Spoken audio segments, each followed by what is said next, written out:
Hey, good morning, everyone. Welcome to Mornings with the Focus. Another week, um, you know, another morning. Again, thanks for starting the week with us. We truly appreciate it. Just a reminder what we got going on here. Every morning got a few topics, a few scripted topics, a few things to get through.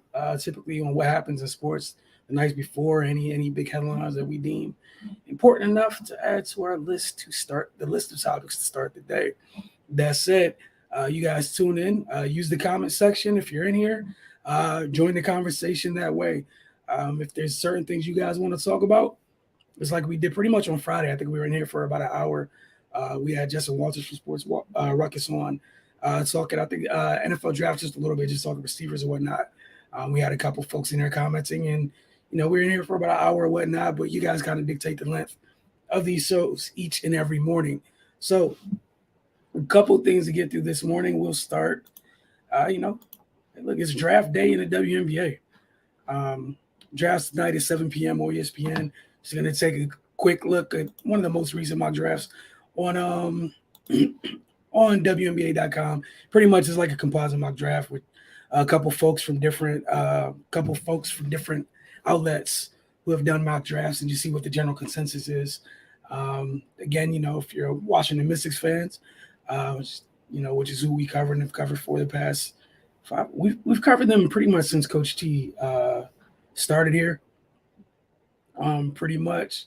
I'm gonna say the wrong number of years, but they select third. Guys, remember they had the first overall pick last week. We talked about them making the trade with Atlanta to slide down 2 spots and secure a pick swap for next year and a second round pick that they did not have this year. So that said, let's go ahead and go through this. General consensus is that the Dream are taking Ryan Howard from the folks that were involved in this mock draft. Indiana Fever at 2 would be taking Elisa Smith. Third, the Washington Mystics, they have taken local product Shakira Austin, started on Maryland, ended her collegiate career at Ole Miss, 6'5" center. My dark horse here for Washington is Elisa Cunanan, the center out of NC State. It just to me personally, if it's like she kind of fits what Washington wants to do a bit already. Obviously at 6'5", the size helps, but she's probably one of the better shooting bigs in this class, if not the best shooting big in this class. She's a scorer on the low block as well, so it'll be interesting. Nobody ever knows what Coach Tebow is going to do, but if they do in fact take Shakira, it's not like whoever they take. It's not like they have to contribute right away to be able to be brought along a bit slowly, which isn't a bad thing. Indiana Fever folks have them taking from Nyara Sabali to Kirsten Bell. New York Liberty is the first place. Some folks have Elisa Cunanan going off the board. Emily Inksler as well. Inksler at Louisville, big wing, versatile wing, really known for her defense. However, she can contribute on the offensive end as well. We got the Wings via Chicago, who used to have that pick that was acquired in a trade. Ray Burrell from Tennessee. Most folks have Destiny Henderson, the floor general from South Carolina. Excited to see where she does end up coming off the board. Some folks have Veronica Burton coming off there as well. 8th, you got the Lynx, which I believe they traded that pick. I could be wrong. They literally this weekend, they traded out of the first round and to pick up a first round pick in next year's draft. So I believe the 8th pick belongs to the Aces. So we'll see. If you guys tune in tonight, you guys will see, but I'm pretty sure that's one of the other draft trades that happened. So if this is the Aces drafting here, to be interested, see who they have in mind. You got the Sparks, Avina Westbrook, Kristen Williams, and again, Destiny Henderson, all names that some folks have.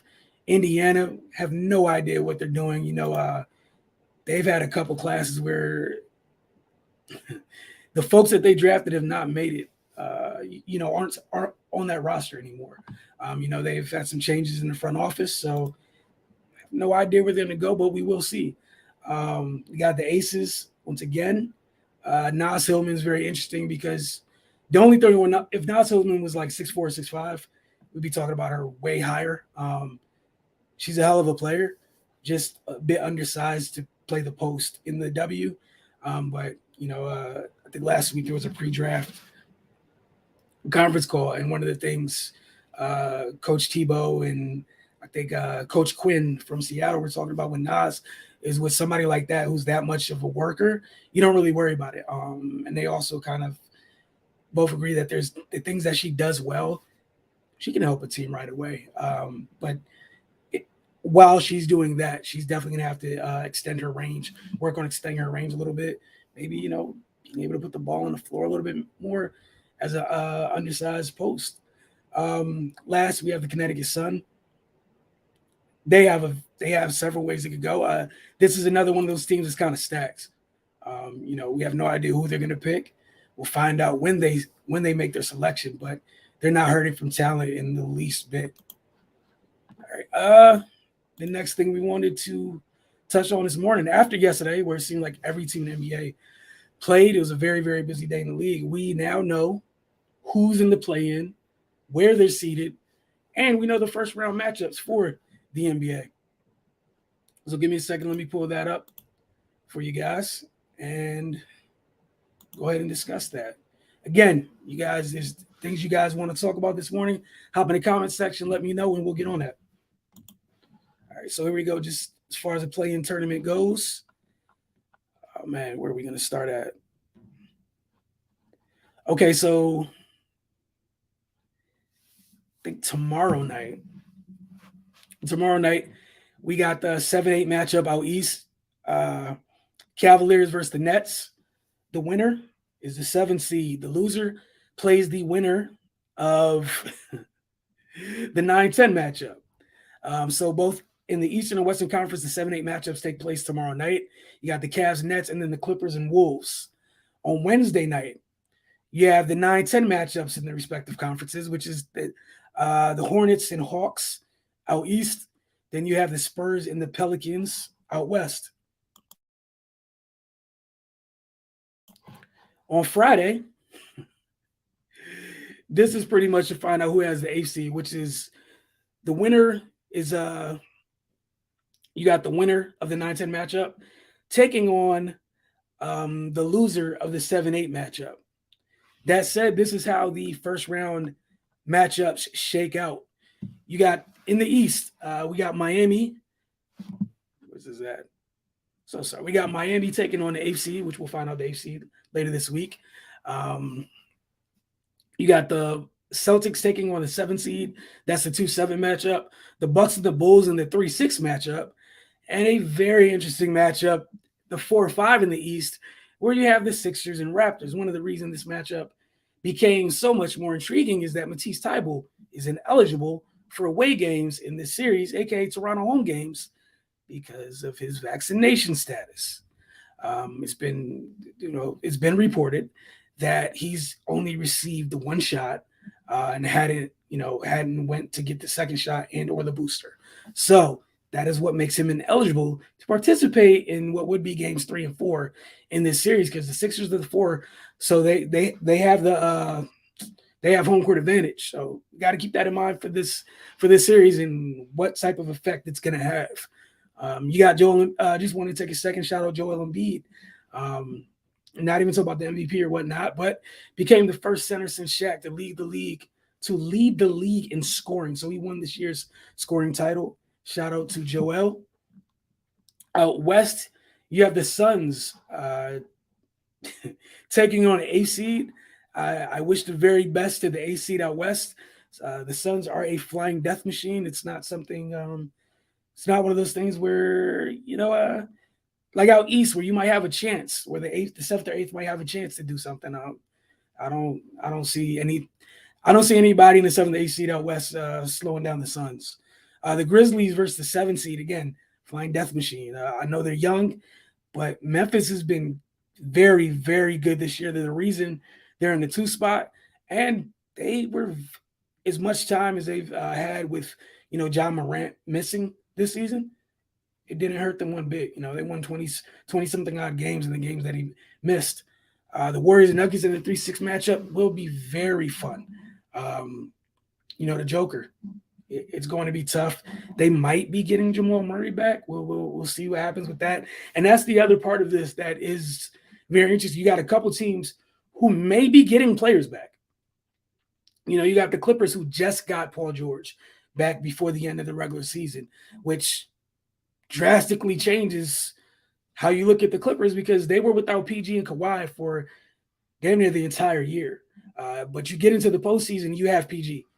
So everything you went through, you get one of your closers back for the postseason, which makes you a bit tougher. If the Nuggets, Jokic has been doing great this year. Had these guys in the 6th seed, they were able to avoid the play-in, missing key pieces. No Jamal Murray, no Michael Porter Jr. Might get Murray back. That's huge. In the East, in terms of staying with teams that might be getting folks back, you got the Nets. They haven't ruled out Ben Simmons. Like, Simmons might get his first action of the season in the first round of the playoffs. We'll see. Do not know. Obviously not in the play-in, but possibly in the first round. Just the fact that some of these teams might have pieces coming back that can heavily impact their respective teams is huge. So we'll keep an eye on Jamal Murray.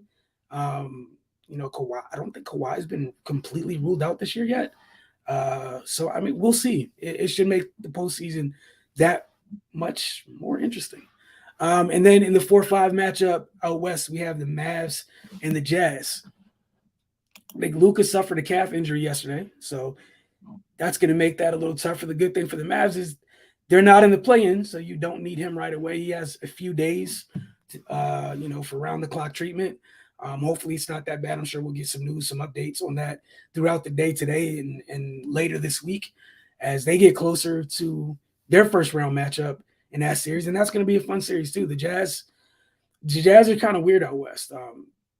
They've clearly been above the play-in line, but they've also struggled against, the teams above them in their respective in their conference. So that's definitely going to be interesting.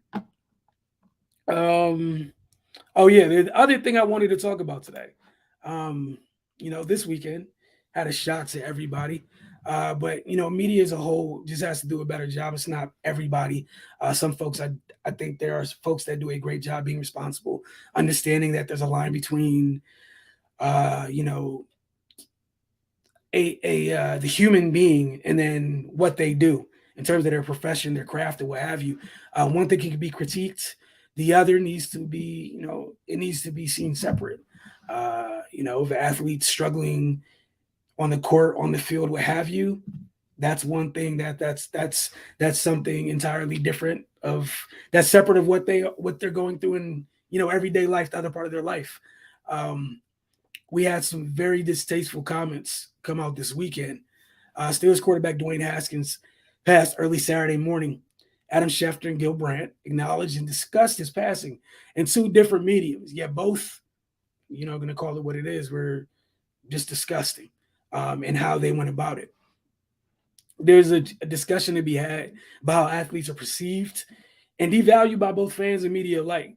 To say anything other than it's sad that a young man lost his life is absurd. A father, a husband, a son, uncle, what have you. A young man lost his life. It starts and ends right there. 24 years old. That's so much of his life left to go. And, Schefter, not going to rehash the tweet, in announcing that Haskins had passed, talks about, Haskins and mentions his career, struggling quarterback, what have you. Like, you don't need to mention anything like that when saying that someone's passed. It should be cut and dry. And you make sure you extend respect to the person that passed and their family. It's not time to take a shot or whatever it was just disgusting. Yeah, Gil Brandt he was on live radio that day. And again, not going to share what he said verbatim, but it was something to the effect that the young man was living to die. Regardless of your fandom, like, that's sick. That's very sick. He's 24 years old. He wasn't going to be the first or last professional athlete that got drafted high, struggled a bit, and we didn't get a chance to see if he could rebound. It seemed from, all the comments and stuff on the Pittsburgh side of things, which is he was down there working out with teammates, etc. in Miami, that he was well on his way to trying to get what he felt his career back on track. And those were the shots being taken. It was just nasty. So it was some folks on this side need to do a lot better with how they view athletes, how they talk about them.